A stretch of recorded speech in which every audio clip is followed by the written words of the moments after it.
What's up everybody, D-Man back. Welcome to a brand new video, and today we're going to be doing another Monarch news roundup. That's right, in this video we will be continuing our chronological journey through the development of Monarch Legacy of Monsters by talking about events that happened in December of 2022. What a huge month. We're going to be on December for a while.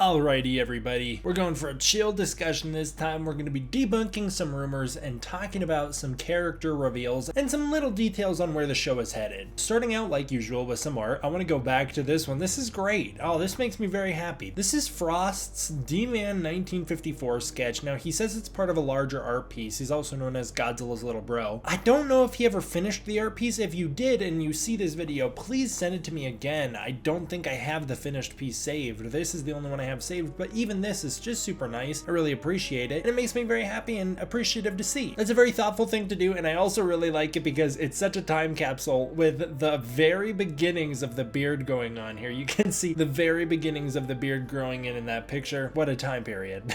Would I ever grow the beard out again for Godzilla X Con? Oh, and now that's an idea that I won't be doing.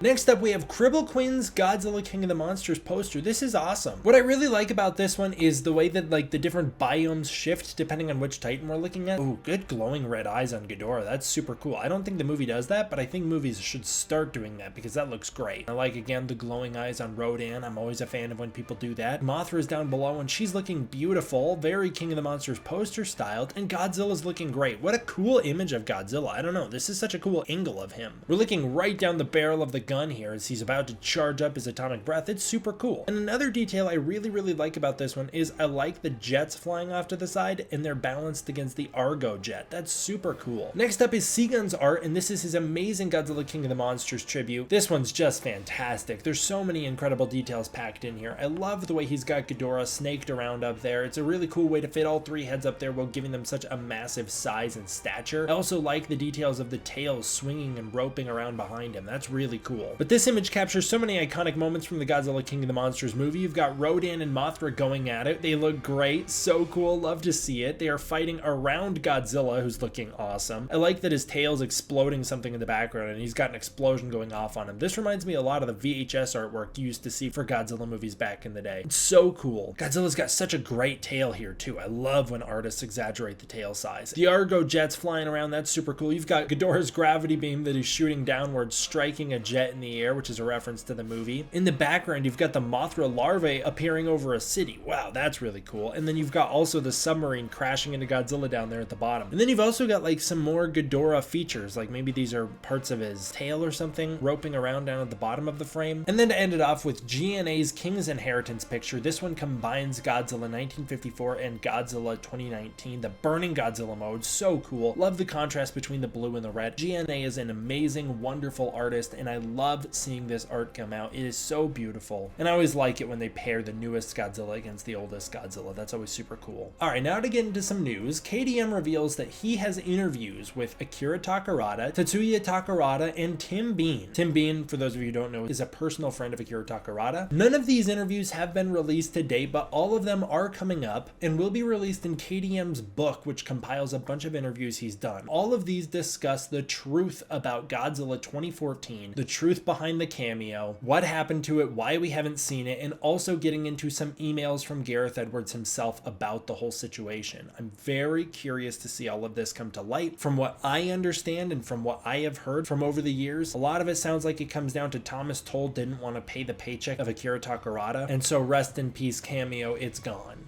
It's really sad, but that seems to be what happened. But you can look forward to that, as I certainly do, because the truth behind that needs to be set free. I'll also set some truth free right here. A couple years ago, I started a Twitter campaign called #ReleaseTheTakaradaCut. It started to gain some real traction, and I was told specifically to stop it. If I continued, Legendary was going to be very upset with me. But if somebody else wants to take up the mantle of hashtag ReleaseTheTakaradaCut, I mean, you can't stop. It's not going to be a thing you can just do for a bit and then quit. Unless you got something to lose like me in this channel, then you got to commit to this thing and go for it, because I can't.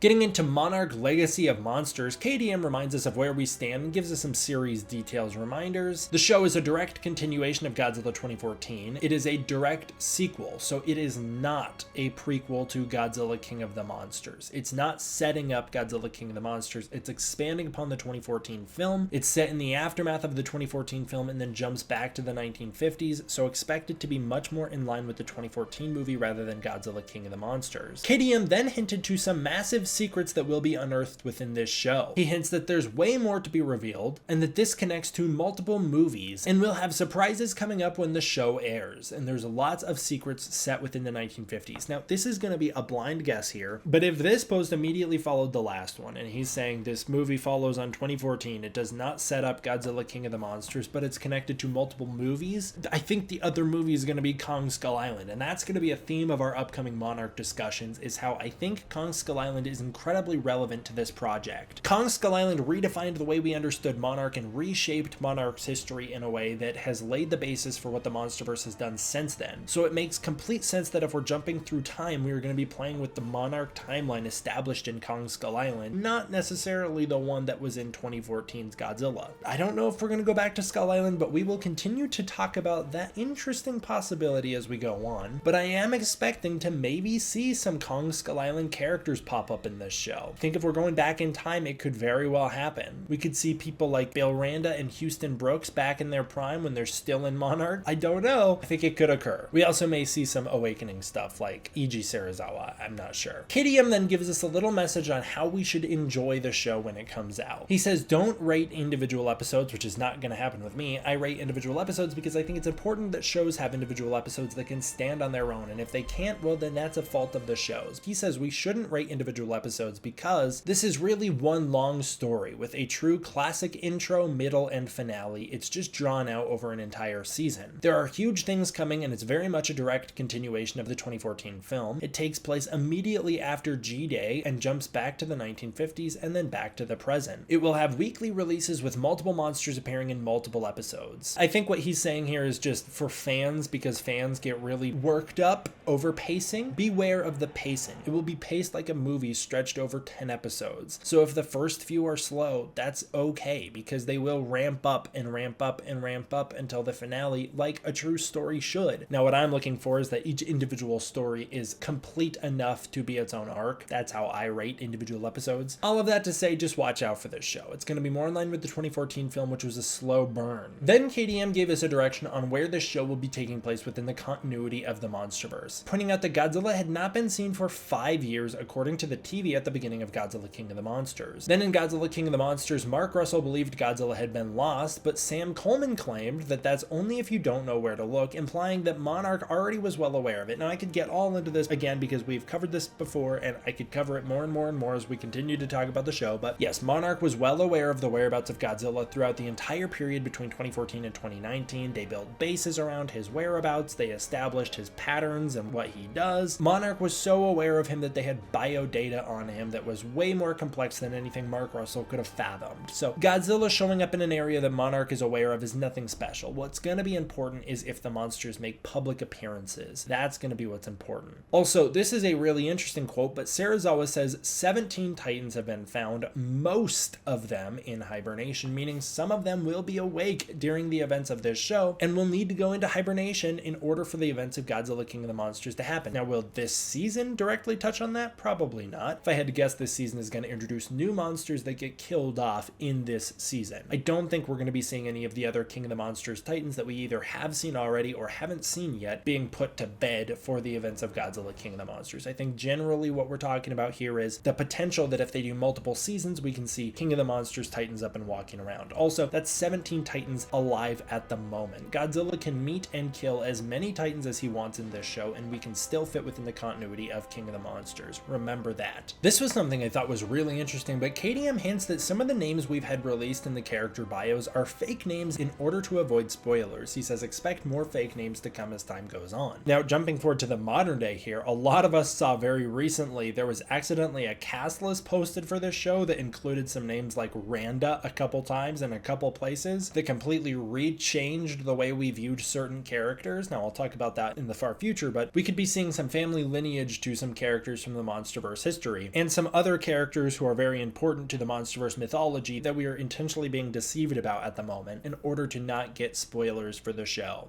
That's interesting stuff. Valencia Budijanto joins as Kayla in the Monarch television show. I'm not sure who this character is going to be, but she looks pretty young, so I'm going to think she's probably not going to have a ton of screen time because I don't remember any characters that young being generally important to the plot synopsises we've heard so far. I could see her even being someone as simple as like one of Kate's students in one of the early episodes. Jasmine Lukaluku, I don't know how to say that name, joins as Meg for episode 5 of the Monarch television show. It's interesting that she's only popping up for one episode, but there you go. We have some more information on the character of Emiko. So Emiko is one of the characters in the show. Obviously the names are referenced to Emiko Yamane from the original film. But here's what we know about Emiko so far. She is casted as being played by Ryoko Kudo, who is an award-winning actress. She's 50s, Japanese, steady and soothing, particularly when she sees others in pain, even if she hardly knows them or struggles to communicate with them. She doesn't speak English in this show. She's a devoted wife and mother. Beneath her placid exterior and nurturing demeanor, she can be forceful and take charge, especially when she comes to the aid of her son, Kentaro. In Emiko's eyes, no one knows what's best for her son, including Kentaro himself. So I think we just have some casting information for her now. Now we know who's playing her. And again, this is going to be Hiroshi's wife. Hiroshi is the character who works for Monarch. He is the father of both Kate and Kentaro, and is the pivotal character that this whole show seems to focus around. Next up, Mari Yamamoto, who plays Keiko on the Monarch show, had some things to say about it. We also have a character bio for her as well that I will remind you of. Yamamoto stated she's feeling so very lucky to get to work with truly the best people and monsters. So just a cute little quote about how she's excited about this show and had a good time on it. The character bio for Keiko, for those who don't remember, is that she's in her 30s, she's female, Japanese, thoughtful and driven, a brilliant scientist who is often the only woman in the room, holds her own in a male-dominated world, and speaks very good English. People respect her for sticking up for herself and adhering to her principles. She's focused on her scientific mission and will do whatever it takes in the pursuit of knowledge, even putting her own life on the line. Now, this is going to go along with information we're going to talk about in the upcoming videos, but I have a feeling she might not be a modern-day scientist. I have a feeling she might be one of the original Monarch members back in the 1950s. It would make sense that this is why she would be the only woman in the room in a male-dominated world, when in the Godzilla 2014 film we see that Vivian Graham's a part of Monarch, and in King of the Monsters we see there's tons of females in Monarch, like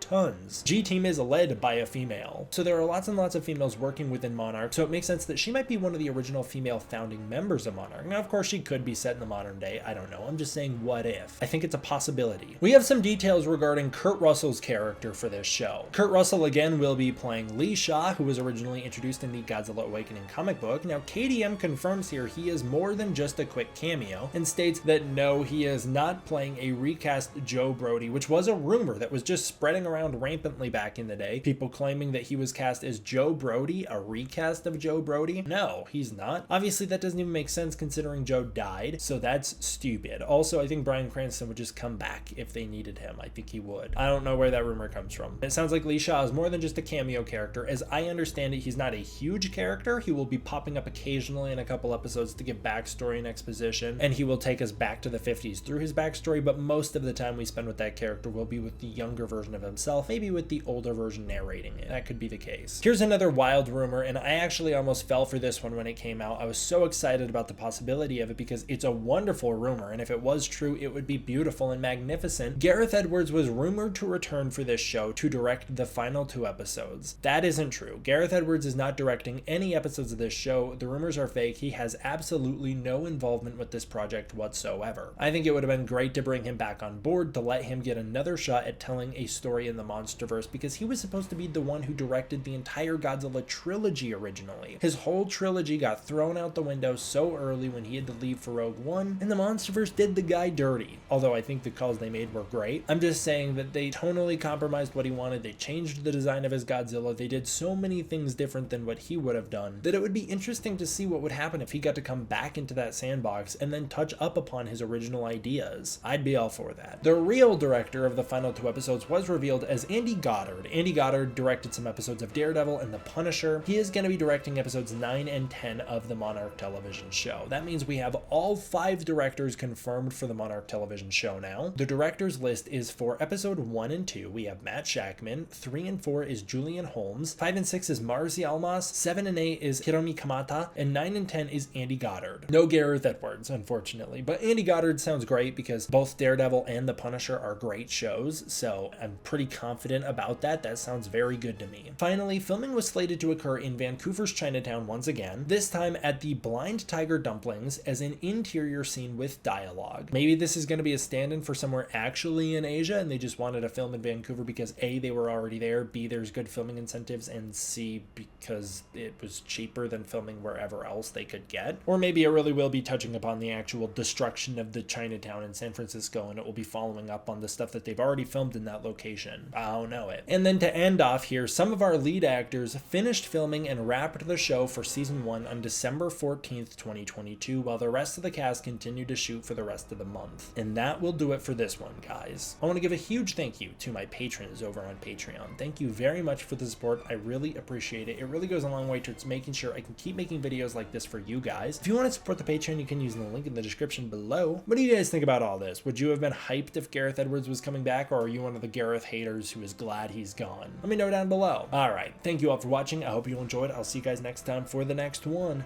D-Man out.